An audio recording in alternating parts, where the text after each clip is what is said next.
Las civilizaciones nacen, se desarrollan, presentan una decadencia. Y cuando se desmoronan suceden las edades oscuras. No es que no se viva, que la luz del sol no alumbre, no ilumine, que todo se vea como ocurre en las películas, con un filtro de color ceniciento. Solo que son etapas inevitables en la historia humana. Es algo a lo que nos deberemos enfrentar cuando nuestra sociedad se hunda, tal como ya ha ocurrido en múltiples ocasiones en el pasado. Buenas tardes, buenos días, buenas noches. Bienvenidos al Gato de Ugarit, un programa dedicado a la especulación y al misterio. Enigmas históricos y prehistóricos, lugares mágicos, otros mundos, otras realidades.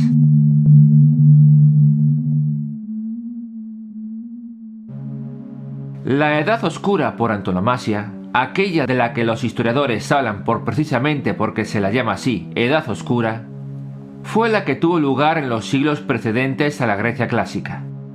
La civilización micénica de los aqueos se hundió en el curso de unos pocos años y durante siglos el ámbito del Egeo se cubrió bajo un cierto velo de ignorancia en el que, por olvidarse, las gentes se olvidaron hasta de cómo escribir. Por eso lo de oscuridad, porque se regresó a la prehistoria. Porque no nos quedan testimonios escritos de lo que sucedió en ese lapso entre el 1200 hasta el siglo VIII a.C., cuando se calcula que Homero compuso la Ilíada y la Odisea. Aunque, como vamos a ver, no es necesaria la desaparición de la escritura para que haya oscuridad. Antes de la citada Edad Oscura hubo una etapa de esplendor. Se trataba de un mundo organizado y jerárquico.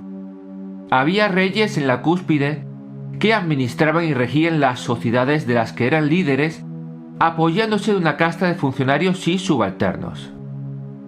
En segundo lugar, era un mundo especializado.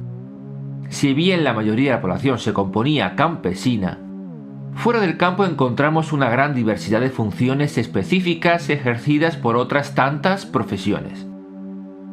El guerrero se dedicaba a la guerra, el marinero a la mar, el juez a impartir justicia, el escriba a anotar cantidades y sucesos, el mago a sus artes esotéricas, el artista a esculpir y a pintar, el músico a interpretar, el artesano a crear objetos, el comerciante a mercadear, etcétera, etcétera. Era, en tercer lugar, un mundo interconectado. Los micénicos en Grecia enviaban barcos a Creta, a Ugarit en el levante mediterráneo, a la costa de Turquía, a la Cólquida en el Mar Negro, a Egipto, con el fin de intercambiar mercancías. Los egipcios, a su vez, organizaban expediciones al misterioso país de Punt, y así sucesivamente. De repente, hacia el 1200 a.C., o si tenemos que hacer caso al historiador Eric H. Klein, en el 1177 a.C., todo este equilibrio se vino abajo. Normalmente se le echa la culpa a los pueblos del mar. Nadie exactamente sabe de dónde venían, a dónde iban. Solo se lucubra que fueron una confederación de hordas hambrientas formadas por guerreros que llevan a sus familias detrás, en busca de un nuevo lugar en el que asentarse mientras saqueaban lo que iban hallando entre medias. De que huían, no se sabe, quedan pocos testimonios escritos. Uno de estos, el relato de la gran batalla que Ramsés III tuvo que lidiar con el fin de expulsarlos y de evitar que destruyeran Egipto. La cuestión es que antes ya habían arrasado civilizaciones tan poderosas y prósperas como la micénica en Grecia, la hitita en Anatolia, o con ciudades tan pujantes como la propia Ugarit en la actual Siria. En cualquier caso, con la irrupción de los pueblos del mar, se acabó lo de ser un mundo organizado. Lo que proliferó fue un caos de pequeñas tribus que pululaban en busca de un nuevo hogar. Se terminó igualmente lo de ser un mundo especializado. Con el hambre y la destrucción ya no había ocasión o necesidad de escribir o de hacer arte. La sociedad se simplificó hacia las tareas fundamentales, consistentes en buscar comida, rezar a los dioses y protegerse. Y se acabó lo de ser un mundo interconectado. El comercio se detuvo de manera tajante en el Mediterráneo oriental y cada pueblo se aisló en su territorio.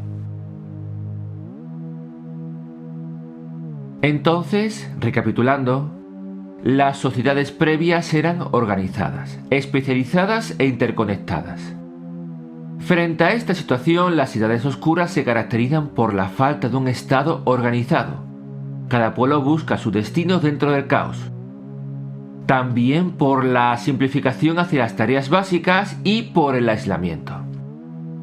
Entonces, no es que las edades oscuras se reconozcan por la falta de escritura, sino que la desaparición de la escritura o la degradación de la cultura, de las artes, de la ciencia, de las profesiones en general, es una consecuencia de la desorganización, la simplificación y el aislamiento. Por ejemplo, el hundimiento del Imperio Romano de Occidente puede comprenderse como el inicio de una edad oscura que duró hasta el resurgir de las ciudades en los siglos XI y XII. Cierto que se conservó la escritura en los monasterios, pero expongamos, el imperio se hunde, la organización se reduce a pequeños reinos donde los reyes no detentan el poder absoluto, sino que deben pactar con sus nobles para llevar a cabo sus propósitos. Segundo, se produce una simplificación de la sociedad hacia tres funciones básicas: el cultivo de la tierra, la guerra y la oración. Por lo que aparecerán los estamentos del campesinado, la nobleza y el clero. La burguesía urbana y las profesiones liberales tardarán del orden de varios cientos de años en volver a resurgir. Así como el comercio cae a niveles ínfimos. No desaparece del todo, pero de nuevo tardará en revitalizarse, llegar a su nivel de antaño un puñado de siglos. Como consecuencia de estas tres circunstancias, se produjo un enorme retroceso, tanto en lo cultural, en lo científico como en lo técnico. Por mucho que los monjes copiaran libros en los scriptorium, la gran mayoría de los textos de la antigüedad se han perdido. Se olvidaron conocimientos tecnológicos que tardarían siglos en ser redescubiertos. Y se cayó bajo la más profunda superstición protagonizada por la religión. Aunque, durante la oscuridad, no solo tiene lugar la simplificación y el retroceso, sino también la transformación. La vida no se detiene, no se paraliza, sino que algo ocurre durante ese lapso que hace que las sociedades resultantes sean diferentes de las que las antecedieron.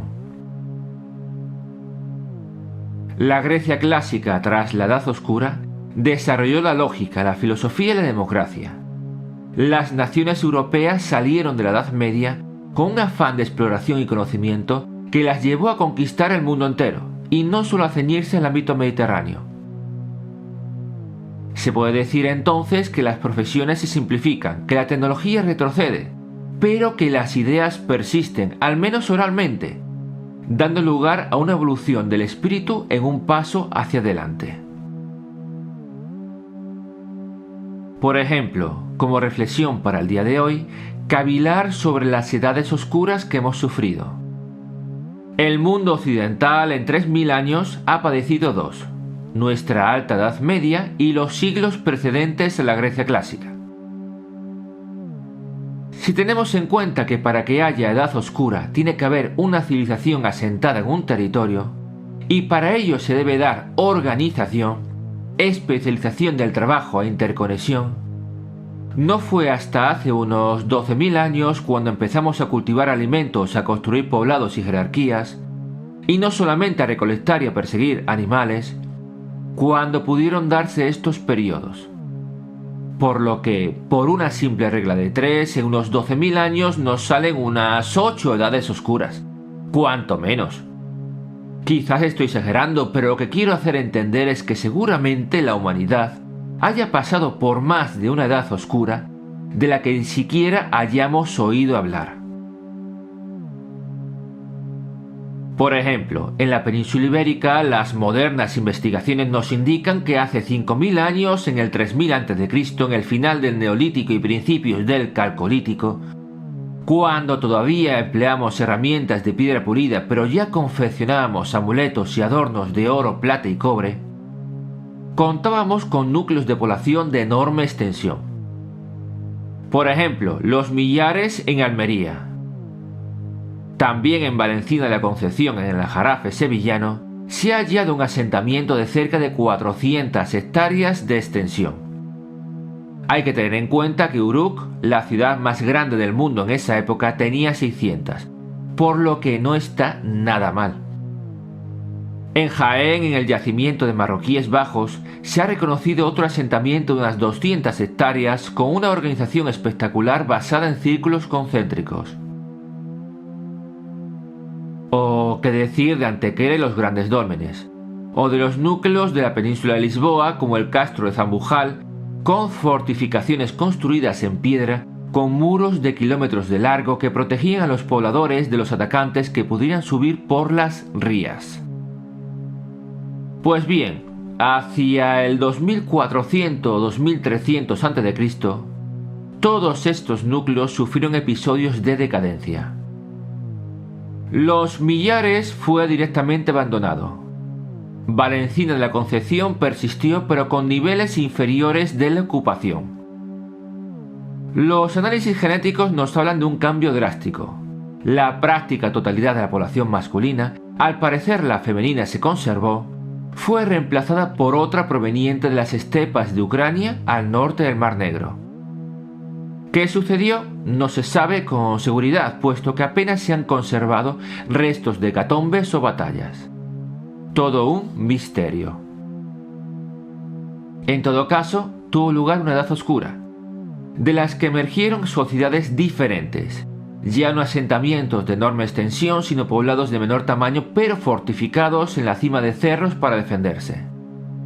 Así como se generalizó el uso de los metales, en forma de aleaciones, de cobre arsenical primero y de bronce después. De esta época hemos de hablar de El Argar, en el sudeste peninsular. También de la cultura de las motillas en Castilla-La Mancha. Otras de Andalucía Occidental o la del bronce levantino en la zona de Alicante. Pero hacia el 1400 o 1300 a.C., posiblemente por una sucesión de vaivenes climáticos y malas cosechas, se desplomaron. Lo que vino a continuación fue otra edad oscura que duraría otros varios cientos de años hasta la llegada de los fenicios y la aparición de la deslumbrante Tartesos. Aunque se me ocurre una conjetura que la fecha del 1300 a.C. se encuentra no muy lejos de aquella del 1200 a.C., en la que se produjo la debacle de la Grecia micénica y preclásica. Se me ocurre, ¿y si los pueblos del mar, en parte, provinieron de la península ibérica huyendo de esa serie de catástrofes ambientales? No son más que especulaciones, que es prácticamente lo poco que podemos hacer acerca de las edades oscuras. Pero sí que es posible aprender alguna que otra lección. Por ejemplo, es muy complicado que una civilización dure más de 2000 años de manera continuada sin caer en una edad oscura. La historia humana no se caracteriza por la continuidad, sino por los altibajos. Aunque no quiero caer en la simplificación de Oswald Spengler acerca de un comportamiento cíclico. Es cierto que las civilizaciones desaparecen, pero no el ser humano ni los pueblos. Estos siguen adelante adoptando quizás otra identidad, otra ideología, otra cultura, más evolucionando, o más bien sumando rasgos. Como he dicho, quizás perdamos tecnología y conocimientos, pero el espíritu evoluciona. Conservamos elementos de los celtas, de los íberos, incluso de los que construyeron los dólmenes en el Neolítico. Y a la vez detentamos nuestro propio pensamiento. No vemos el mundo como lo hacían ellos. Es cierto que no sabemos cómo se construyeron las pirámides de Egipto o la Esfinge. Supuestamente se levantaron hacia el 2500 a.C. hay quien aleja la fecha varios milenios. Lo que sí sabemos es que, tras ser construidos, nadie pudo reproducir posteriormente el resultado. Tuvo que haber una crisis, una edad oscura y un retroceso de la tecnología en consecuencia. Sin embargo, lo que sí está claro es que, aún de conocer cómo lo hicieron y de poder reproducirlo, ya no construiríamos una pirámide para un faraón. A eso me refiero con la evolución del espíritu. Nadie querría hoy en día, en su sano juicio, erigir un enorme montículo de piedra para el beneplácito del alma de un solo señor. Y desde luego no construiríamos templos como los de Göbekli Tepe en Turquía, erigidos entre hace 10 y 12.000 años. Por eso son tan misteriosos, porque no somos capaces de comprender para qué los hicieron. Sus constructores pertenecían a un mundo espiritualmente más simple. Cuidado, que no me refiero a que no esgrimiesen una religiosidad profunda, solo que más simple, con un culto primigenio de enunciados sencillos. Hay estudiosos y especuladores como Graham Hancock que señalan que Göbekli Tepe es la expresión de una edad oscura. Se da la coincidencia que cuanto más moderno es un templo, más reciente es, y con reciente me refiero a 10 milenios de antigüedad en vez de 12, peor construido está, como si los arquitectos hubieran ido olvidando la técnica. Este hecho hace suponer lo que ya he comentado, que los templos de Göbekli Tepe no se construyeron en una época de esplendor de un imperio, sino en una edad oscura de decadencia. Hubo una gran civilización anterior que duró decenas de miles de años, prácticamente de la edad de hielo, y que tras un gran cataclismo que suele reconocerse en el diluvio universal, desapareció con unos pocos supervivientes, que se trasladaron a Göbekli Tepe para construir monumentos tal como se hacían antaño. Ante esto, opongo lo que ya he comentado. La historia no se desarrolla de manera continua, sino con altibajos. No hay civilización que dure más de 2 o 3.000 años, así como tampoco hay edad oscura que persista durante tanto tiempo. Los templos de Göbekli Tepe se construyeron en un periodo de unos 2 milenios.